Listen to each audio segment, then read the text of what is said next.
we talked yesterday about how the Russian military are using substandard equipment for everything. Right. And there was a pretty funny thing about the radios that they were using, right. the two-way radios. If you missed out on that, go to our YouTube page. It's there. Yeah. It's called Russian Radio. Well, now there's this, and this is kind of alarming. Worse than the radio? Yeah. Several hundred Russian soldiers were forced to hastily withdraw from the Chernobyl nuclear power plant in Ukraine after suffering, quote, acute radiation sickness, end quote. Oh. From the contaminated soil there around. Right. There. That's why they've never let anybody live there at Chernobyl. And there's an exclusion zone that's kind of around it where they've had to run everybody off. And there was a little village there or a city there that all the workers for the power plant at Chernobyl, they lived there, and they had to run in there and go, everybody's got to get out of here. You can't stay here. Right. And they said when the Russian soldiers moved into Chernobyl, yes, that radiation was going up because of the movement and the dust and everything being stirred up. And them trying to attack that nuclear power plant and all this stuff. Well, the troops who reportedly dug trenches in a contaminated red forest near the site of the worst nuclear disaster in history are now being treated in a special medical facility in Gomel, Belarus. The forest is so named because thousands of pine trees turned red during the 1986 nuclear disaster. The area is considered so highly toxic that not even highly specialized Chernobyl workers are allowed to enter the zone. But these soldiers went in and dug a trench there. Doing what they were told to do, apparently. Now, local reports are suggesting that 7 buses with the irradiated troops arrived in Gomel early this morning. Journalists on the ground have also reported, quote, ghost buses of dead soldiers being transported from Belarus to Russia under the cover of dark. Oh. Some of them had been irradiated so much it killed them. Well, now. U.S. intelligence reported late yesterday that Russian forces began withdrawing from the defunct site, I guess because it was getting sick. Right. Russia said the withdrawal from Chernobyl was part of a pledge to scale back the invasion. Yeah, no. It's, we're sick. No, it's like your chicken pot pie in the microwave. Right. It went ding. Ding. Ukrainian media says it is actually because the troops were irradiated from the contaminated soil. Well, They're glowing in the dark. And that was a problem when they got there. Yaroslav Yemelenko, who works for the Public Council at the State Agency of Ukraine for Exclusion Zone Management, he posted to Facebook. He said this: another batch of Russian irradiated terrorists who seized the Chernobyl zone was brought to the Belarusian Radiation Medicine Center in Gomel today. There are rules for dealing with this territory. Yeah, and they're not sticking to them. The Chernobyl facility fell to Russian control on February the 24th, which is the first day of the invasion. Well, it's because nobody was there. Well, yeah. And I don't know why that's a badge of honor to have that. Hey, we just stole a ghost town. Workers were on duty for more than 600 hours before being allowed a shift change. Because there are people there that are specialists, and they have a safe area that they can go, and they're there to maintain the safety of what's left of Chernobyl. Mm-hmm. They had to build this gigantic concrete dome over part of it. I know. There's a thing in there called the elephant's foot, which is part of the molten thing, and it's irradiated for the next 10 million years or whatever. Right. And you can't get to it. No. You just can't do this. But the area around there is effed up. Yeah. You know, to put it mildly. International concern grew immediately when Russian troops moved heavy military hardware through the area, and it kicked up radioactive dust yes. without any protective equipment. That was early on. Yeah, on the first day of the freaking war. Forest fires in the area also raised concern about environmental contamination. Real? I didn't know about forest fires. There was a forest fire that got started in the midst of all of this shit. Well, of course, and so you got these dust, this dry stuff, and it's irradiated, and it's blowing all across that whole region. Then, digging trenches in the forest, considered the most contaminated area of the site, drew widespread ridicule from Ukrainians who work there. The debacle, as it's being called, is the latest in a series of missteps by the Russian troops struggling to keep their footing in their increasingly failed war. Wow. Wow.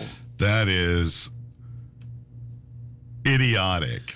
They sent these guys into this area. Yeah. And we've all known what happened there.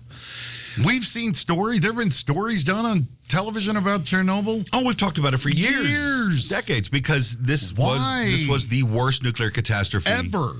And as far as nuclear power goes. Right. We're not talking weaponry. No, right. And there was talk, I remember them talking about this, like they're headed into Chernobyl, and everybody was like, well, wait a minute. Oh, shit, what are they doing there? When I heard they were going, I thought, well, there's nobody's there. Yeah. There's literally nobody there. What do they want with that? One of the theories that was floating around was that the Russian army was going to try and weaponize that area. Yes, yeah. Which could or could not be true. I don't know.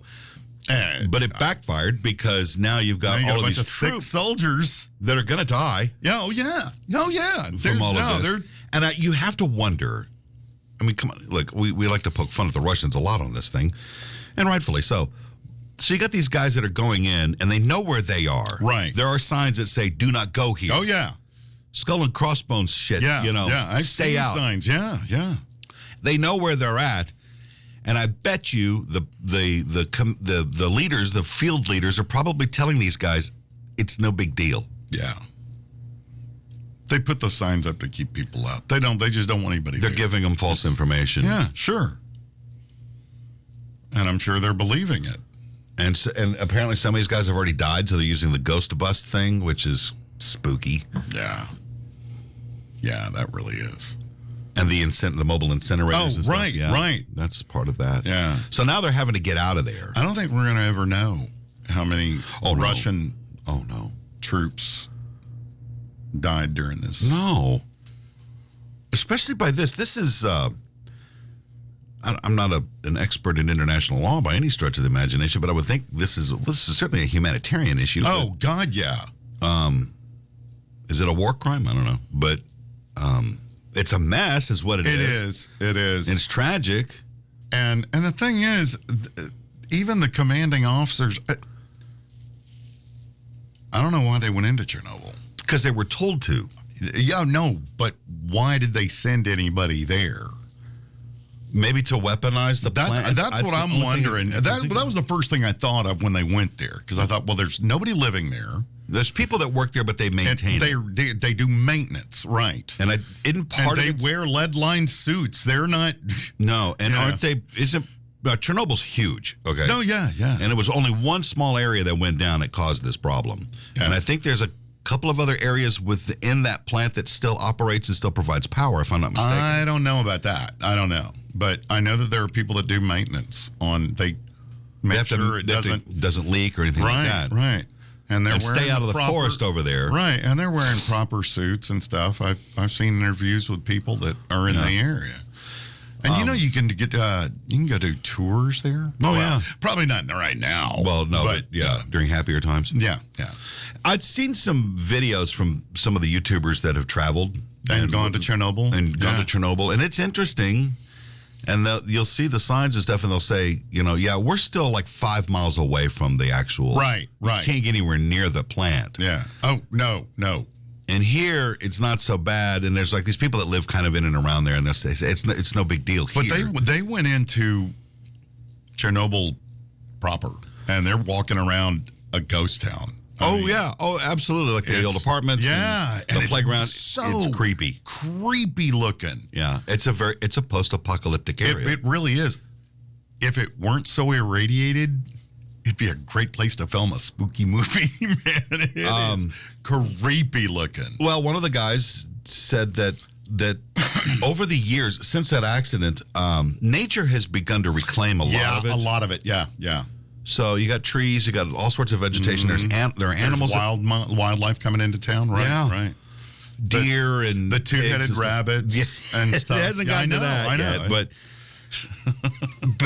but yeah, because apparently if left to its own devices, nature will reclaim a good bit of this and suppress it. But if you come in there with a bunch of yahoos and they're digging trenches around there and cooking this shit up, it's just going to make it worse. Yeah, and which is what it did. Yeah. That's how you get glow-in-the-dark Russians. That's right. It's like something out of a B movie. That's the title of this. When they talked about the red forest, you can see it. It's really bizarre that the trees had turned red. Really? I don't think I've seen that. I have to look that up. It's on the bark of the trees. The bark's kind of red? Yeah, it still puts out leaves and stuff that didn't kill the tree, but it's odd. It's creepy. I bet those trees are going to, like, become sentient and start walking around or something. I don't know. It's not bamboo.